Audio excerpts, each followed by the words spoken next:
Playing Nirvana. The Cobain 50. Nirvana. Kurt Cobain's top 50 albums. Nirvana. From listener-powered KEXP.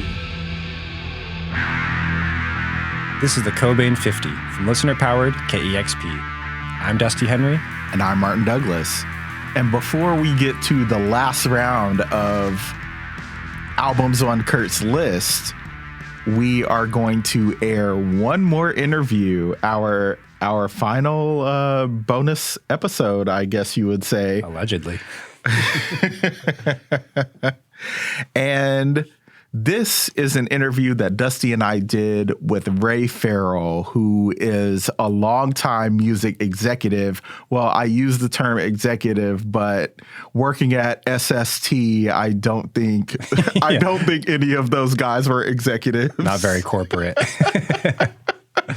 But anyhow, Ray has worked with a ton of labels, including SST, Rough Trade's American division. He's worked with Sonic Youth. He's booked the Wipers. He's worked for Geffen. Geffen. Yeah. I mean, well, there you go. He is an executive. Yeah. Shout out to our music executive friend, Ray. We had so much fun talking to Ray behind the scenes. We talked to him for about 90 minutes. As of right now, I don't know how much of that interview we're going to air. But he gave us so many great stories, and he talked about witnessing the rise and prominence of garage rock and punk rock.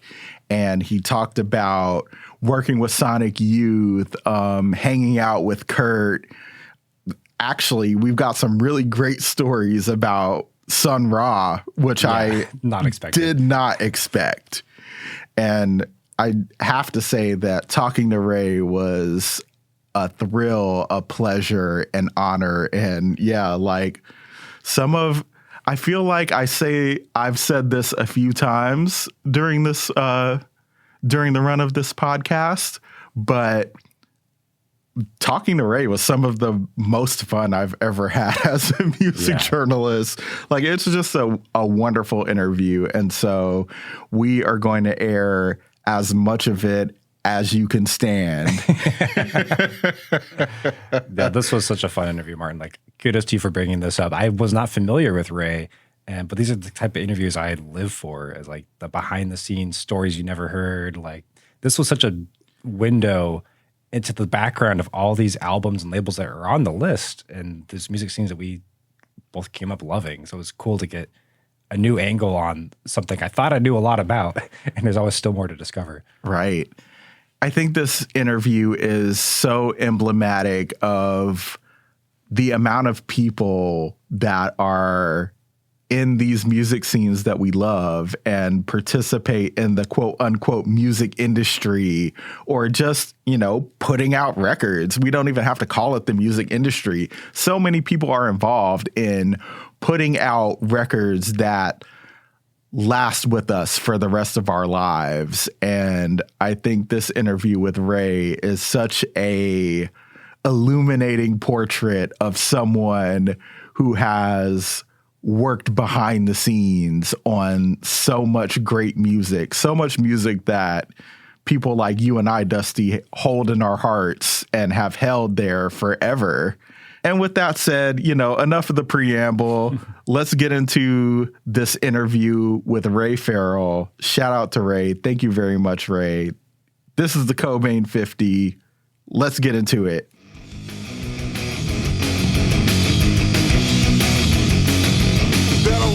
You grew up in New Jersey, correct? Yeah, I grew up in North Jersey. Basically, I was a teenager in the 70s. And, my introduction to music or the record business in general really kind of came from this, being a record nerd and going into record stores and thinking that because I would hear songs on freeform FM radio in New York, that everything that was on the radio must be in record stores. So I found out, about music that way, and I'd start to go to see bands. But I think that really everything started for me was, I would go into record stores in New York. I lived in New Jersey. I'd take a bus in to get imports. And sooner or later, I was going to start reading in the Village Voice, where all the record stores advertised, about local things going on. And this was kind of at the beginning of CBGB's. I was a little too young for the heyday of Max's Kansas City, but I realized what a gold mine that was, walking down Bleecker Street and Greenwich Village and finding not only great record stores, but also really unique clubs, whether it was Gertie's Folk City or whatever. But CBGB's was just getting started around that time. So I had seen Patti Smith do one of her Rock and Rambo things. She was getting written about a lot. And she wrote lyrics for Blue Oyster Cult. If you were really into records, you kind of knew who she was. So I wanted to see her, and I was blown away by the show. I go to CBGB's, and this is early '75, and television is opening. So these are the days when the bands did 2 sets each, and start at 9 o'clock, and the sets would be different. So I'd go to see Patti Smith and television. I came back 3 or 4 times through their residency. And then I really wanted to see television again.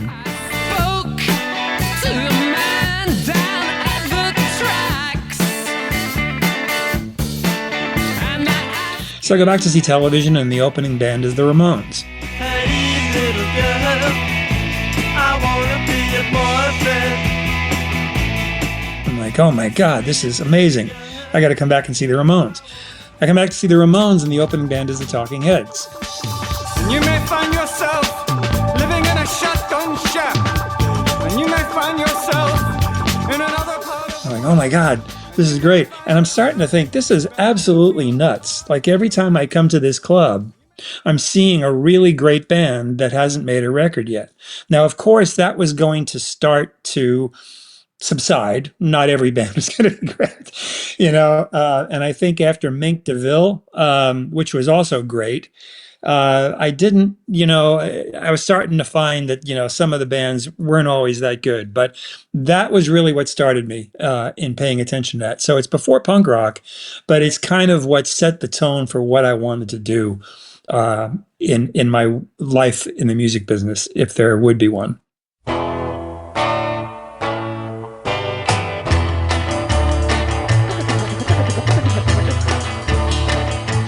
You mentioned that this was at the beginning of punk rock, but you came up like you were a young preteen teenager when punk first came about with the Nuggets compilation. Could you talk to us about the impact of Nuggets and what we now call garage rock? Because obviously punk rock split off from that. Yes, I think I must have read an article about the Nuggets compilation when it came out, and I bought it and wondered why I wasn't born earlier. Because, even though this is only, 1972, these are records that were only like 7 years old. But to me, it was like a lifetime. It was like a generation had passed since that time. And nobody was really making music like that anymore. So I just fell in love with that. We also had, when I was younger, we had a radio station in New York that broadcast into New Jersey, but it was AM, and you could only pick up the signal at night. And there's a station called WMCA, and they were a little more liberal than the Manhattan top 40 radio stations were, in that they would play a lot of regional stuff and stuff you'd only hear once in a while. So I was kind of fascinated with songs I heard on the radio, like the Standells' "Dirty Water." And I remember being, really into the Byrds. And I was also one of those kids that realized how great the Beatles were by the time they were breaking up, and how much I loved, Rickenbacker guitars and that kind of stuff. I'm going to tell you a story. I'm going to tell you about my town. I'm going to tell you a big fat story, baby. It's all about my town. So the Nuggets compilation was a revelation to me, because there were all these things I hadn't heard. That does tie in a little bit with my experiences with CBGBs, because I remember a few really distinct things. One is that the jukebox at CBGB's had oldies, had 45s on them from those days. I think Talk Talk was on there, or I can't remember all the singles they had, but a bunch of those singles were on there from the Nuggets comp. The other thing that impressed me about television was the first band I saw that had short hair, and their clothes, although that was really partially because they were from thrift stores, I thought it was by design that they were wearing these clothes that looked like they were trapped in 1965. And I thought maybe this is what television does. And, they're doing Fire Engine, they're doing Psychotic Reaction. So there was an element of television that made me think that their main inspiration might have been Nuggets as well. The other thing is that Lenny Kaye from the Patti Smith Group worked up the street at Bleecker Bob's. And so he was really accessible, not just in the Patti Smith band, but also because he's working at this record store. So you could talk to him about any of these things. And I didn't become a record collector of that stuff per se. The Nuggets compilation was great, but then in later years, then I go, oh man, the Trogs are much better than this one song on a comp, and the music explosion and things like that.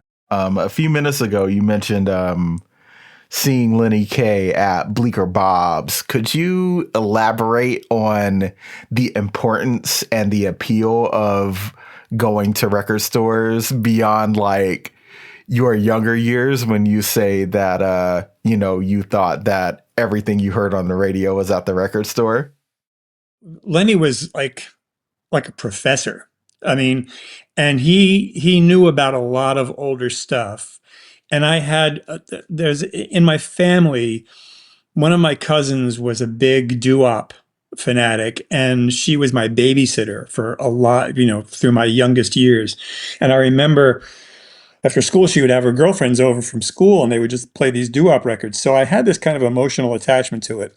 And I brought up a couple of records to Lenny to see if I could find them on 45. And yeah, I mean, look, when I was in high school, one of the reasons I never smoked was because I was really into music. And I knew that a carton of cigarettes cost $5. I could buy an album for $5. So, I live longer and I have more to show for it as a result. I've always done that mental math when like buying a cocktail. Like, oh, this is a record. Like, I don't know which one's going to last longer. At one point you wanted to be a radio DJ, is that right? But your dad talked you out of it? Like, how do you know this? I give credit to Martin on that one. I did a lot of research coming into this interview. Oh man, well, my dad knew. He goes, as a DJ, that's a racket, like you don't want to do that. You want to finish school. You want to, So I wanted to get a communications degree, and the best place to go was Emerson College. Thinking that a broadcasting degree was necessary. And in the long run, my dream came true, because when Maximum Rock and Roll started with Tim Yohannan, it started as a radio show on KPFA, and I was one of 3 DJs there. So in other words, Tim ran the show, but he would give everybody individual sets to do. And this was at a time when there weren't enough punk rock records coming in every week to fill a show. So he would play old Who records and really wild rock and roll records, and a lot of Nuggets stuff too. He was rooted in the same stuff. And I was a little too arty, for him. He was veering toward political and, that kind of stuff. And I understand that.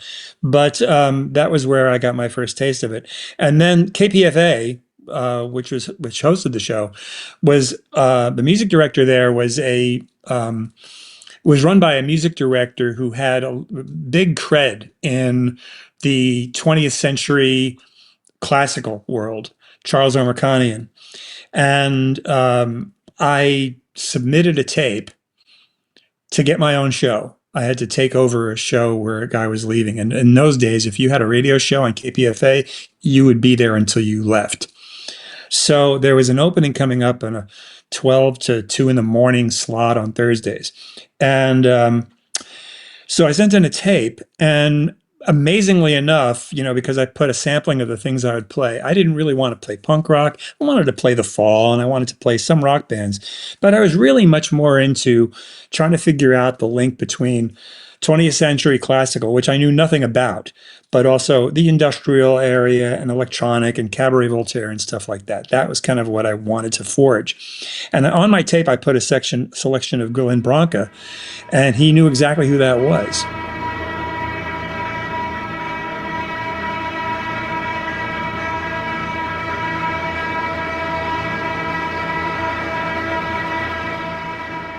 And I was like, wow, how do you know about this? And he goes, well, he was part of New Music America in Chicago, and we were part of that program. So he says, you've got the gig. So again, I could play whatever I wanted. So around this time, when you're, on the radio doing your DJ thing, was this the same time that you were working at Rather Ripped Records? Oh, Rather Ripped was over by 1980. 1980, I think I left. I can't remember what year I left. Well, Rather Ripped basically closed down.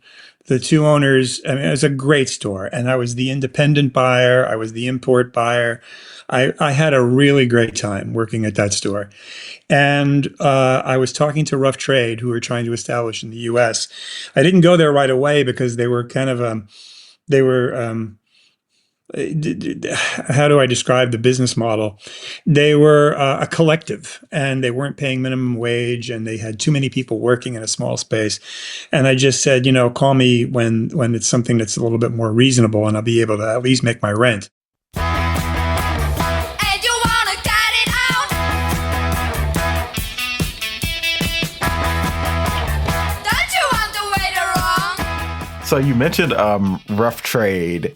And I do have to say that since starting the Cobain 50, my primary musical obsession has been early Rough Trade records. Could you describe what it was like for you to work with Rough Trade in those years? Well, the earliest Rough Trade records were coming in to Rather Rip because I would buy directly from the London store. These were the days when you needed telexes to look at new release sheets. And they would say what was available, and I would order directly. And these would be shipped by air.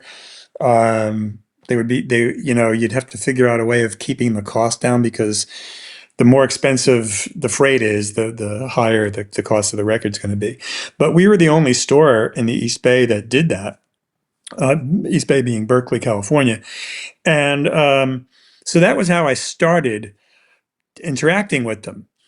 And so then, and I knew a few people from the States that came into Rather Ripped all the time, and they said, we're going to open up a store, and we want to start a distribution system. And this was, again, right at the tail end of Rather Ripped. So they knew me from my orders, but now they said, well, you should probably be able to do this and run this. So I said, I'm interested in doing it. And so this is a little different than I may not be answering your question directly, because I was fascinated with a lot of the records that Rough Trade distributed, but it wasn't just Rough Trade. It was, there's other labels that like Fast Product and Step Forward and all of that. I kind of all looked at it, not so much as punk rock. I didn't think of it was called punk rock as a default, but it was really just a lot of new bands that were doing things in a really unique way, and that weren't necessarily great musicians, but their ideas were most important. And the sound that they made was just unlike any other band. What comes to mind most, more than anything else, are bands like the Raincoats and Scritti Politti, just a new world that opened up with each band. And yes, there were clones, and there were going to be bands that imitated other bands, but for the most part, Rough Trade was pretty pure in their roster. So when I started working for Rough Trade, it was really to do distribution for them. And at that time, Rough Trade US was actually not really being paid for by Rough Trade in the UK. It was Factory Records and Tony Wilson that was fronting the money for it. The main reason for US Rough Trade US was to press and distribute records that would be too expensive to bring in as import. And at that time, that network of fans was really a great time period because there was an ecosystem, so to speak, and that everything revolved around a college radio station, a decent club, maybe a good DJ, a great record store, a college radio station, a fanzine maybe. And those were kind of like little hubs all over the country. Where, you know, you get through to a couple people within that framework, and this is how you promote bands, either in record stores or later on in tours with SST. So that was what I was most interested in. And with Rough Trade, you know, I have a million stories about things that went right and things that went wrong. And I have great memories of spending time with Marquis Smith, who was hilarious, and the Slits, who were wonderful. So, you know, we did connect with bands when they were touring because, you know, they would always play San Francisco. So I have a lot of great memories, and I learned a lot from the artists that were in those bands about what their motivations were and how they saw the UK being different from the US. So that, I think, was the inspiration for Rough Trade. But looking back on it, in terms of the way businesses were structured, as much as Factory Records was just an amazing place, I learned from talking to Tony Wilson how not to run a record company based on what he told me.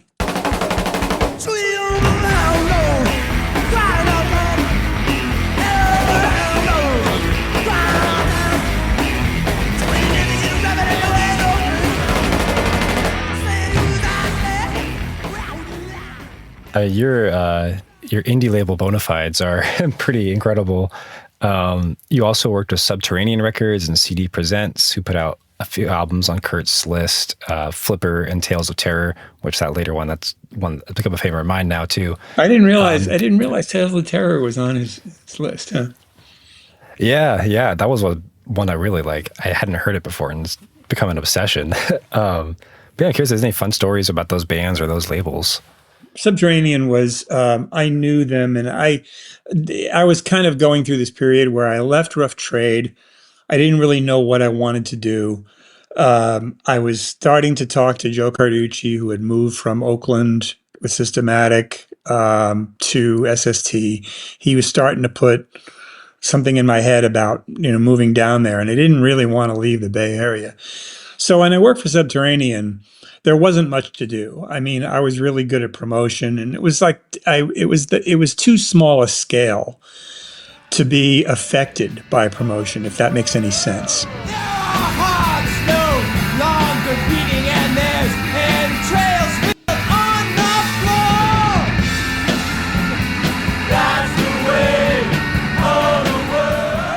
Flipper were really funny. I could spend a half an hour on Flipper stories.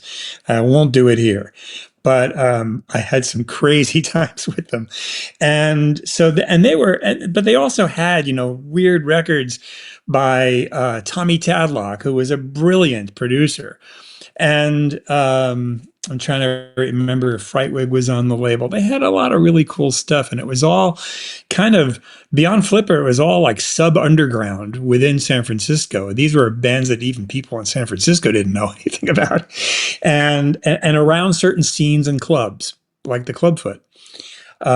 So I really liked my time there. CD Presents was an interesting thing because this was right around the time where I had to make a decision about SST, and I didn't know David Ferguson, who ran the label.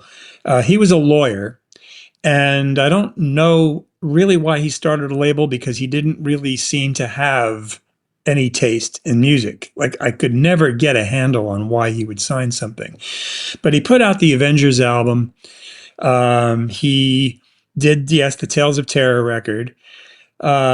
He did a couple of compilations that had a bunch of SST bands on them, and all those, and those were all legit. Those are all, in cahoots with SST. And I think he had a recording studio at the same time. Joe Carducci specifically gave me this ultimatum. He sent me a cassette, 3 cassettes, advanced cassettes in a package. It was the Meat Puppets Up on the Sun.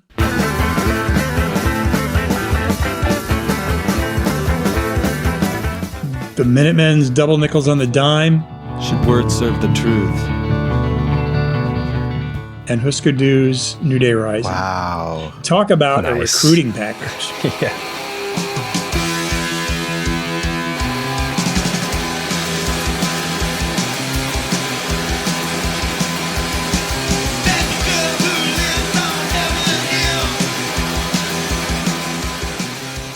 And those were all advances? Like they weren't even out yet? No. Wow. You're seeing the future in that moment. So anyway, I got, a 2 weeks notice saying you better move down here right away. You have to carve out your own job, but you know what to do. You know what we need. And then that was it. And then suddenly I'm telling my girlfriend that I decided to move to Hawthorne, California. And she's like, what? And I go, you don't understand. It's like this. I mean, and SST wasn't really making any money at the time, but I could listen to those tapes and go, I had some inclination that it's impossible to conceive that these 3 records weren't going to be legendary. And it was especially Up on the Sun. Because Minutemen had, they were just expanding the territory that they had, and Husker Du were improving upon their sound. But the Meat Puppets came out of nowhere for me. Like, this is such a departure from Meat Puppets 2. And so I just said, that's it. I'm doing it. And I didn't even have a car. So my brother-in-law drove me down with all my stuff, and I holed up in Hawthorne, California. And that was 85. April Fool's Day is the day of 1985 is when I started there. So you said you had to carve out your own role. What role did you end up carving out for yourself? And what were some of your favorite records that you worked on while you were at SST? Oh boy. Well, I was there 3 years, and it went by so fast. So when I first came down there, they weren't sending records to college radio.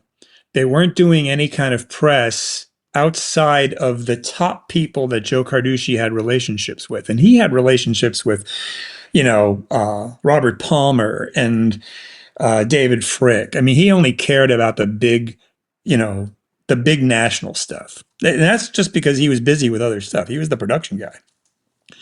So Joe said, just figure out what you want to do. So college radio was of some importance to me. At that time, there weren't a lot of rock indie labels, and college radio could be very expensive because if you mail out a record to every one of 500 radio stations, that's cutting into your profit that you're not going to make back. So I had to start coming up with a list of radio stations to send records to. So the funniest part of it was that they said, just go through all these boxes. And there were these 2 boxes of radio station playlists that were mailed to us from college radio stations. And they were in chronological order. So I'm opening them up, and it would be, let's say, KUTX in Texas saying, please add us to your mailing list. And then you're going through them and you're opening them all up and adding all these addresses based on what they play on their list. So then I had to figure out, which stations were going to be most important. I'm learning CMJ. I'm learning, there was another journal where, college radio isn't really a business yet, but there is a network. And there's a way of getting college radio records on the charts and all that. And I liked playing that game because that's what people were hired at majors to do. And I had no care. I didn't care anything about it.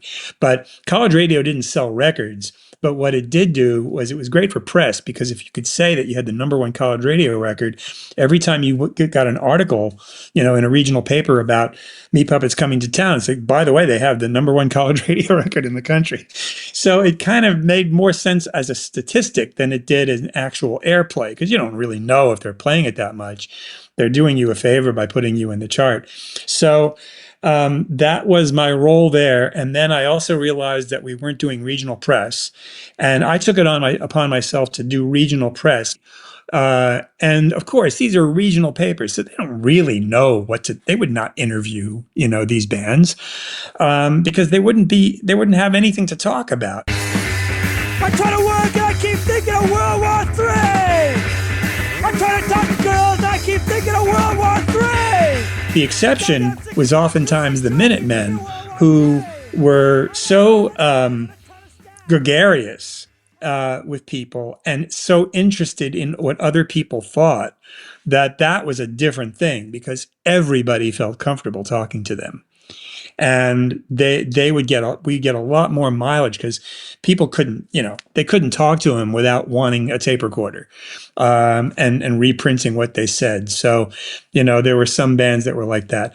About my favorites, naturally, the Meat Puppets, the Minutemen, Saccharine Trust was one of my favorite bands, and they're still together.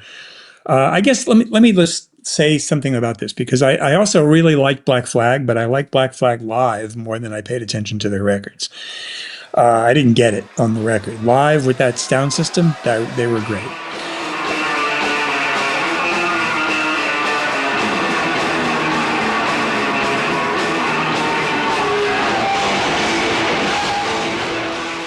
But as we get to 1987, when SST puts out more records than Warner's, there's a lot of music there to not only promote, but even to just kind of dive into and to connect with. So Saccharine Trust, among the early bands, Saccharine Trust I loved, St. Vitus I loved. And I think of Saccharine Trust and St. Vitus from that time period as the backyard bands, meaning that these were bands that everybody at the label loved, but they just really weren't getting the attention that these other bands were. And the Meat Puppets from Arizona and Husker Du's from Minneapolis. So they're not hometown bands.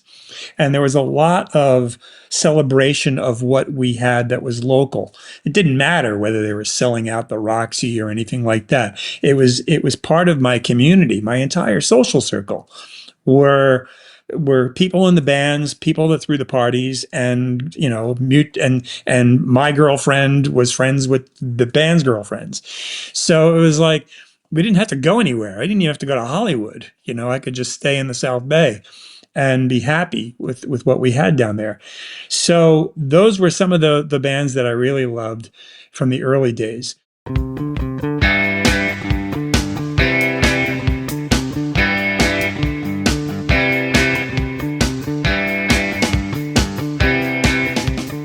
Later on, I had a relationship with Greg Ginn where at one point he told me he wanted me to find instrumental bands for this instrumental concept called No Age. I know I brought the Screaming Trees to his attention. That was through Steve Fisk, who wanted me to help find some shows for them. And then, that instrumental thing was just up my alley because I'd already worked with Pell Mell. But, there were some other things like Opal's Happy Nightmare Baby, which is still amazingly a record that was on SST, The Bad Brains. I was in on most of it. And by the time I left in '88, I wasn't paying much attention to the busy roster that they had. Gone was another great one, an instrumental band that Greg Ginn had with Sim Kane, and I'm forgetting the other guy, but it was like a power trio. And I was not a guy that was really into prog rock or metal prog or whatever it is. That band was phenomenal. And so, and I connected more with Gone than I did with Black Flag. And so those are just some of the favorites that I can recall off the top of my head.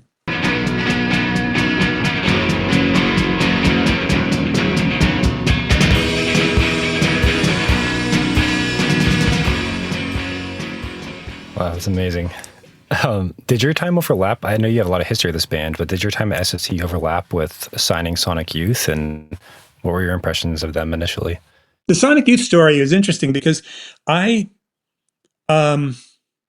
knew of them, and I was still working. I was still in Northern California. I don't remember if I was working, but I was booking I booked some shows. Not that was paying the bills, but I was booking shows for the Wipers and a few other bands.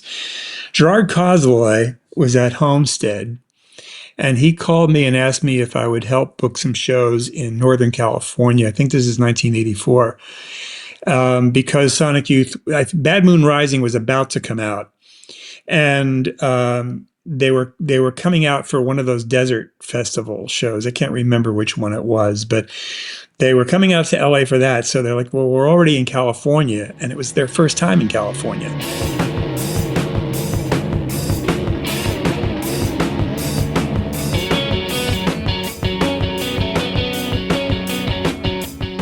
and they had a cachet. You know, they were getting press in the UK because they toured Europe a lot.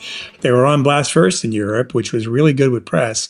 So there was a buzz, as there was at a lot of in those days, where the NME and Melody Maker and British music magazines would have an impact on sales for a band in the US. You would be better known as a result of getting press in the UK. So it was really easy, and so I booked the I-Beam show for Sonic Youth, and then I booked them in Santa Cruz. And the promoter got a little confused because he saw youth in the name, and he was a Rastafarian, and he thought this was going to be like Big Youth. So he didn't listen to the tape. And then, you know, there's all these hardcore kids in Santa Cruz, skaters, that all think it's going to be like Impatient Youth. So we get skinheads and Rasta guys. About 19 people show up for the show, and Sonic Youth aren't playing either style of music, you know.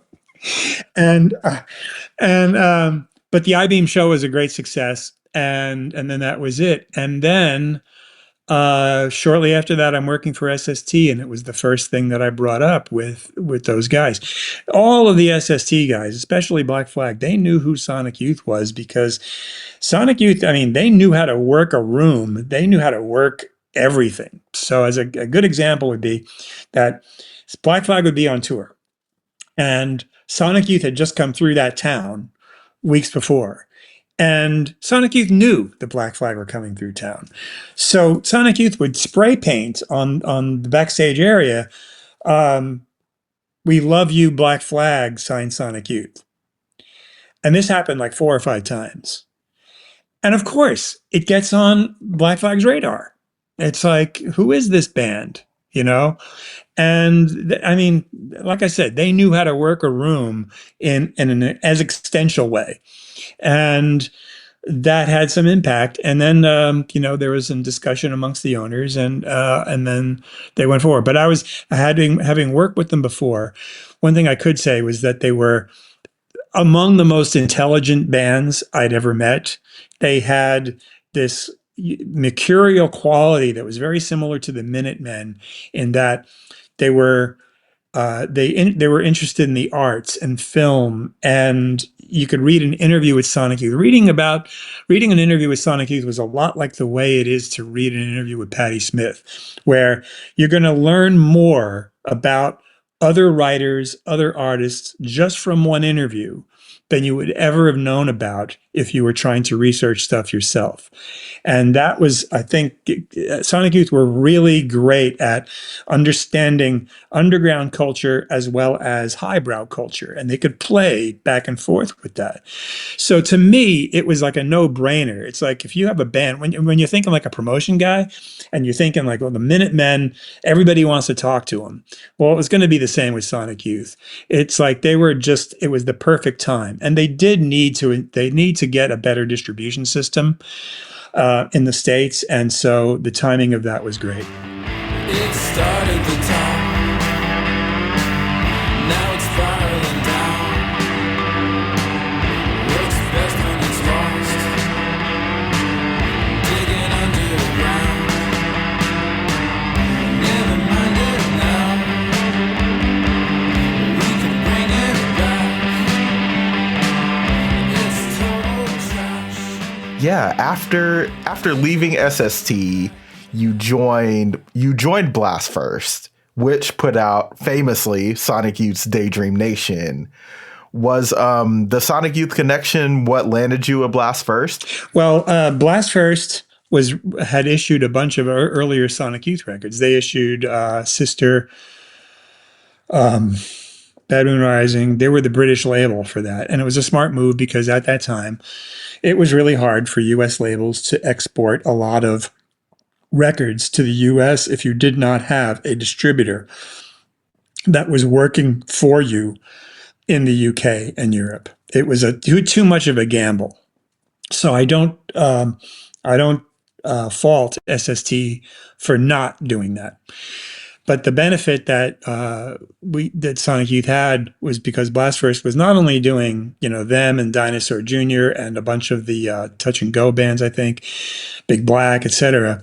They were putting out those records, and Paul Smith was a character, and Mute Records was paying for Blast First. So I remember having conversations with Chuck and Greg after they would have lunch with Paul Smith. And, there was something unfortunate about the way, if you're trying to do straightforward business with SST, you were kind of at a disadvantage because everything that you think you know about a business conversation is going to go off the rails. Not sometimes for their own humor, sometimes give them the ability to laugh at you in front of you. And so here's this character, Paul Smith, trying to talk to Chuck and Greg. And I guess it didn't go well. So anyway, I got fired from SST. I have two theories as to why it happened, but it was inevitable, and I was the first of many to be fired. But of course, I was the first person to be sacked. And that was okay. It was the best thing that ever happened to me. But when I left, I heard from Paul Smith, and he said, well, Sonic Youth want to leave SST because there's discrepancies in certain things, and they're just done. And SST is really busy. They're putting out like 150 records a year. And I was the only person that really talked to them at SST. I was the guy on the ground. So he said, would you be interested in working for Blast First? We have this deal with Enigma and Mute. So, you could do, again, whatever you wanted to do. In this particular case, I just wanted to work radio and some commercial radio and maybe some press. But it was great because Blast First only had a few records out in the States.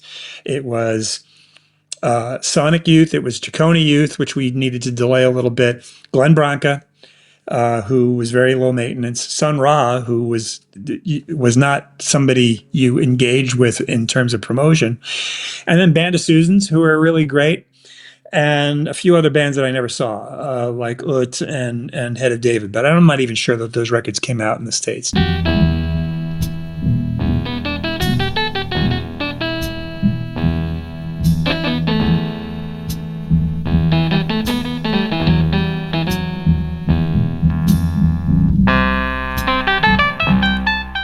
I had no idea that Sun Ra was on Blast First. Sun Ra had a compilation that Paul put together called "Out There a Minute," and I love Paul for what he did, because Paul, I wasn't there, so I can't recount the story directly. But Paul did a deal with him and went to New York, and after some show, they're still in their stage regalia, and so Paul brings a contract. And I guess he was going to pay Sun Ra $5,000 in advance for the right to put this out, and he would need help assembling this compilation of these rare tracks. So the way Paul tells the story is that he put the contract in front of Sun at 3:00 in the morning at a Needix, hot dog place in Times Square. All the guys are kind of like standing up. They're really tired. And Sun is just like, he's looking at the contract and he just goes, I don't sign contracts.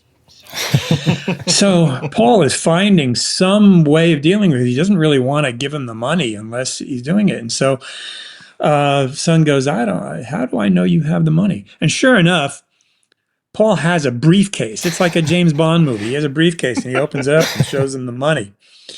And so everybody in the band they wake up, And so Sun is like, well, that's all fine and good, but I'm not going to sign this contract.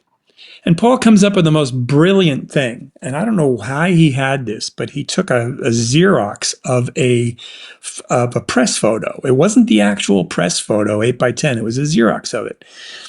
And he puts it on top of the contract and he says, well, I'm sorry, Sun, but I guess we don't have a deal here, but could you just autograph this for me? Puts it on top of the contract. And what does Sun Ra do? He autographs the picture and then he signs the contract and gives it back to him. Wow.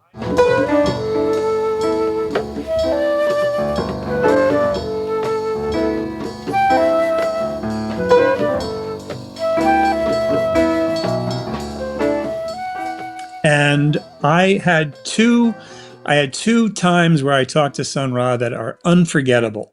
And one time I wasn't sure what the scope of this was going to be, whether he wanted to promote it or not. So I go to Philly to see him at their commune, and I make arrangements to see him, and I go to see him, and he's sitting in his easy chair, and I think he's dressed up for the stage. I can't remember, but he's got a gin and tonic, and he's sitting in this easy chair. I can't. We don't have a visual here, so I can't show you the punchline of the joke. But okay, so I'll describe it for you. So picture him, he's kind of rotund and he has his arms folded across his belly. And as he's talking, he goes, Ray, when you travel in outer space, if you do so much as this, and he raises his pointer finger from one hand with his hands folded. So picture that. He goes, if you do so much as this, your finger will fly right off of your hand. And this is a joke. This is like to get you to laugh. But I'm so intimidated that I'm not even sure I can laugh. And the other funny time I had to talk with him was I was at this show. There was this weird lawyer that pretended he was Sun Ra's lawyer. And there was a line of people needing to talk to Sun Ra for whatever reason. And they were mostly journalists. So the woman in front of me waiting in line to talk to him says to him, so, Mr. Ra, why is it that the women in your band, when there are any, have remedial roles in your group? They're relegated to tambourine or percussion instruments. Why are women marginalized in your group? And he says, every member of my band is a celestial angel. They are not male, they are not female, but they are all angels. And that was it. The woman just walked away. He sees me, and I reintroduce myself, and he goes, are you the guy that just paid me $5,000 or the guy that owes me $15,000? And that is to say that as much as Sun Ra has that jive thing going, the immediate is let's get business done because he was the boss. So that's the other aspect of this is like once he's relaxed, then he will play with you, or he would play with you. But if he had business to be done and he needed to talk to you about, where all this is going, then he would do that. Somebody else's idea of somebody else's world is not my idea of things as they are. Somebody else's idea of things to come. And so I'm told this by, one of the band members. And then one of them said, well, there was one time when Sun Ra shows up at an airport and he couldn't find his passport. And he talked his way onto a plane without any ID. And I thought, if anybody can do it, it is Sun Ra, where it's like there's a spirit that is centuries old that doesn't come up except in magic. And that harkens back to, other peoples, ancient ceremonies. Somehow Sun still had that.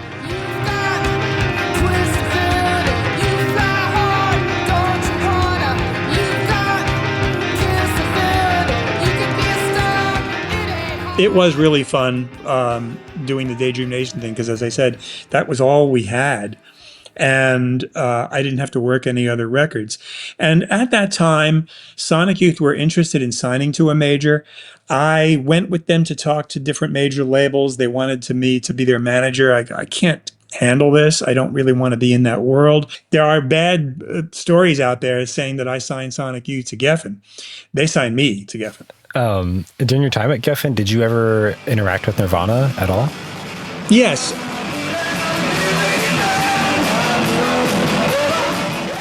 When I was at SST, Naomi Peterson, who was our in-house photographer, was a big fan of theirs. And I went with her to the same bands all the time. It was COC, Metallica. There were a couple of metal bands I was really into at the time, The Obsessed. And she was really into Nirvana. So she said, you have to come with me to Raji's. We got to go see this band. And I'm taking pictures of them before the show. So I go down there. I don't introduce myself at all. I don't say anything about it, but they know that Naomi works for SST. And but they don't bring it up, and the show is great. And I'm just like, oh man, that was just amazing. So I don't think about him again until I'm working for Geffen, and one of the things I thought was cool to do sometimes with bands would be to have in-store performances. So, Nevermind hasn't come out yet, and they're going to San Diego, and they're going to be interviewed on 91X. Smells Like had come out as a single, but the album wasn't out yet. And so I arranged for a record store performance at this place called Off the Record. And they, I hadn't really met them before. I think I met Dave Grohl from Scream, but he wouldn't have remembered that. So anyway, I'm introduced to them, and Kurt looks at me and he says, I would have killed to be on SST. And he goes, do you know what happened? And I said, I don't know exactly, but trying to predict what Greg Ginn would do is really hard to do. And they would get tapes, they got Dinosaur Jr. confused with Death of Samantha. It's like there was this new crop of bands that I think they appreciated the music, but they also, this is conjecture, but it was a little bit like, well, they're not doing what we're used to. Like, it's not clear enough or powerful enough or whatever it was. Seen enough to eye you, but I've seen too much to try you. It's always And Sonic Youth changed their minds on Dinosaur Jr. They lobbied for the Dinosaur Jr. So Sonic Youth were not going to lobby SST for anything at that point. And so that was the first meeting. And then I know that from their association with Sonic Youth, that Kurt found out more about me probably from Thurston. So Kurt seemed to know a lot about my background. He knew about Rough Trade, which is the exclusive KEXP story I have for you about Kurt Cobain. And so, we had a lot to talk about with music, and my relationship with Kurt was sometimes business oriented, but I wasn't their A&R guy. I was just a guy in the sales department. But, he knew that I knew the Wipers, so I was an easy person to talk to about music because I came from the same world, probably more than anyone else did at the label. So it was just, it was good.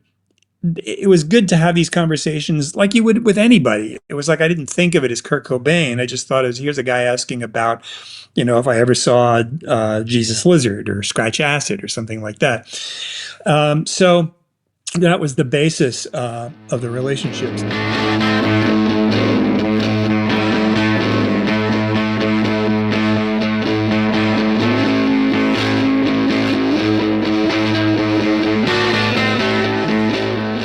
On to my story about this Seattle band that no one knows about that Kurt Cobain wanted to know about.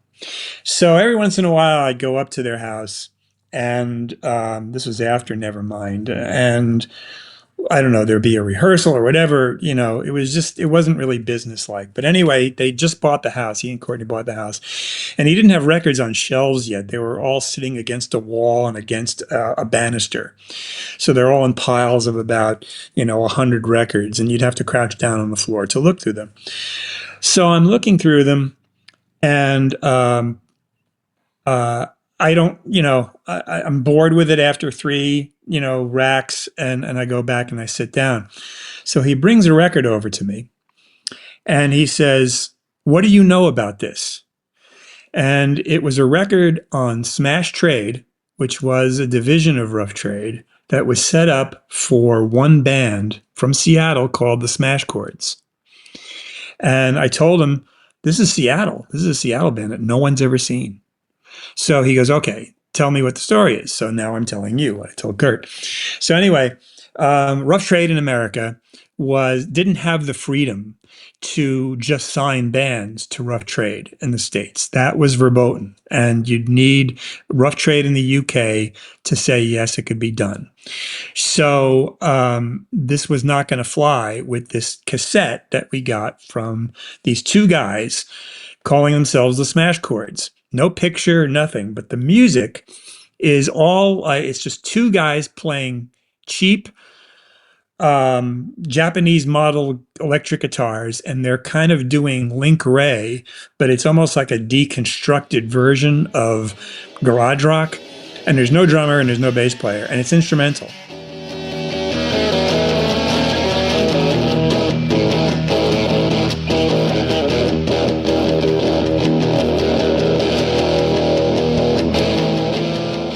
So they just go through this thing, and it's great, and you have to play it loud, but it's like it's music, but it's just, you know, like an abstract form of pure rock and roll. So I tell him the story, and I said, you know, there was almost an opportunity for them to play live. And Kurt just goes, "You're the only person I've ever talked to that knows anything about this, and you almost know too much," you know. And I said, "Well, you know, you saw Rough Trade. That's why you thought I would know, and you were right, you know."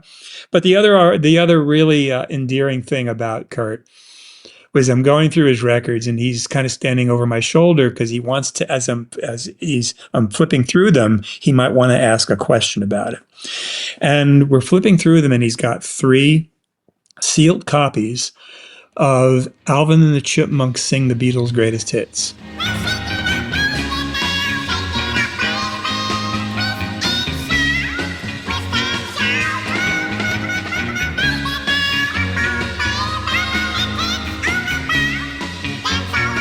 And I said, you know, I got this record as my kindergarten birthday gift.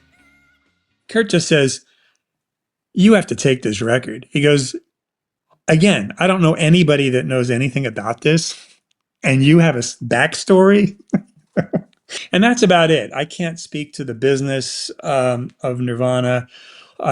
You know, he had great taste in music, and I wish he was still around. I wish a lot of people were still around. And yes, it was a tumultuous situation that they were thrust into.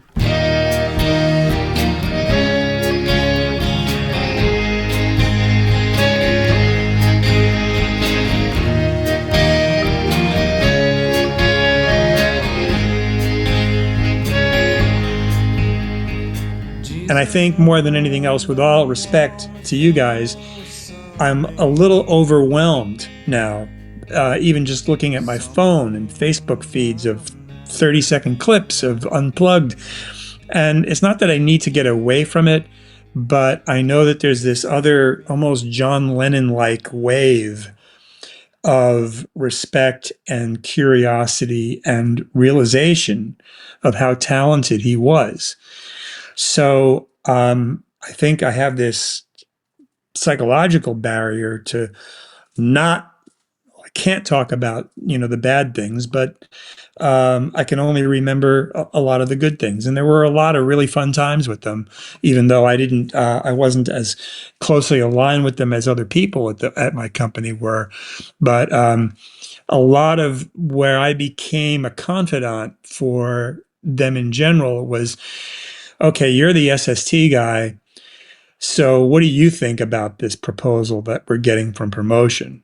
And I was, you know, a few of us at Geffen were referred to as the alternative police, meaning that we would try and stop promotion from doing something that we saw as being compromising. And in retrospect, it's funny because people would have just, you know, done it anyway. But I was really vociferous about it.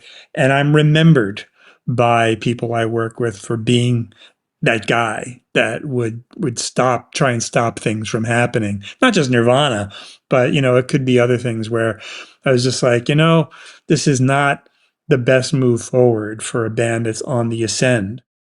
Straight as an arrow,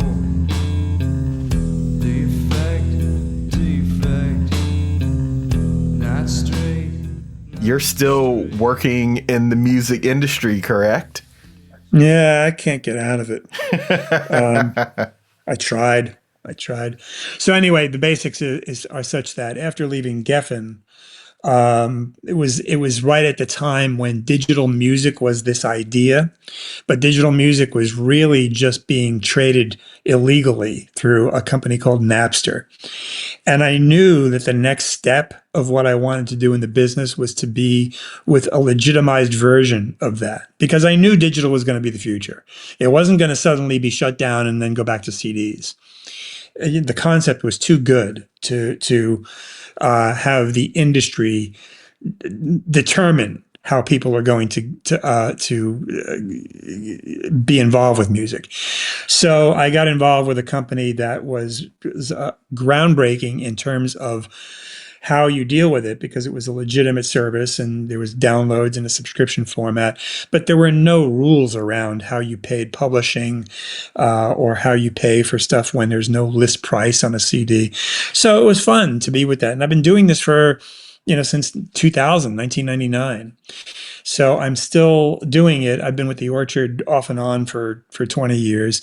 And I still do get a thrill from the discovery of music on somebody's playlist on Spotify or something, where I just go, where is this from? I do bring artists and labels to the Orchard for distribution and sometimes for publishing, but it's not often at the lowest level. It's not, there's plenty of avenues for artists to go to make sure their music is online, like TuneCore and DistroKid and stuff like that. I'm not talking about that. I'm working more with labels that have both digital and physical distribution, and they're still selling vinyl. And, in that way, I'm competing with other companies that do the same thing. But it keeps me excited, because I'm always hearing things that I may not like them personally, but I wouldn't know about changes in the way people produce records if I didn't have to do the research to find these. And admittedly, I am way past the demographic of a target audience for anyone. So I'm not, I have to keep my mind open, whereas most people my age would go, why are you listening to this stuff? And part of it is just like, there's a new angle that somebody's using for production, or I find some label that has figured out how to completely replicate Martin Hannett's style of production on New Order, but he did it in a bedroom. Those are things that fascinate me, and it's not my goal with my job, but those are conversations I have along the way. So yes, I'm still going to shows. There is a tendency for bands I go to see that sound just like bands I saw in 1981, but couldn't have been because they weren't born yet. But it's like, wow, it's the same music again, because now there's a new audience, and there's kids that identify with this New Order sound alike because they are a new band and they play live and they have a fun stage presence. So I can't bemoan repetition in this business or saying, well, it's all been done before. Yes, maybe it all has been done before, but there's a newer audience that wants to connect with it. I'm removed from that part of the community aspect of it, but I understand why people would get into it.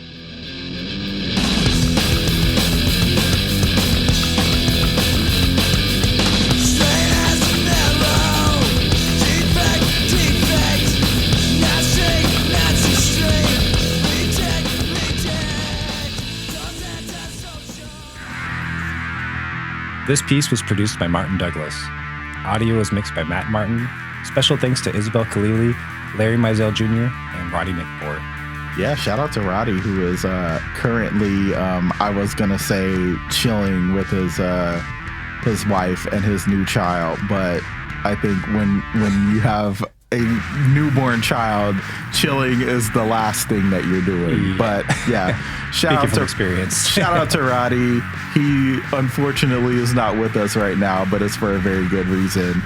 And speaking of things that are very expensive, like childcare, we would greatly appreciate your donations, your support of KEXP, the Cobain 50, independent music journalism. And, you know, we can't do this without your financial support, to be honest. So please consider becoming an amplifier. Or, you know, you could leave a one-time donation at kexp.org/Cobain. Any amount of money is greatly appreciated. Any contribution you can make. We know that living in the world today is expensive, among many other things. So whatever you can donate, trust me that it is profoundly appreciated.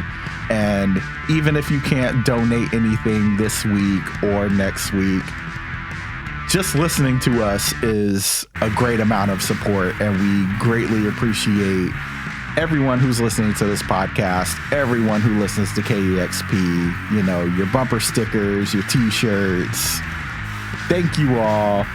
I am Martin Douglas. And I'm Dusty Henry. We'll see you next week on the Cobain 50 from listener-powered KEXP, where the music matters. Having a baby's expensive. Please send your money to KEXP.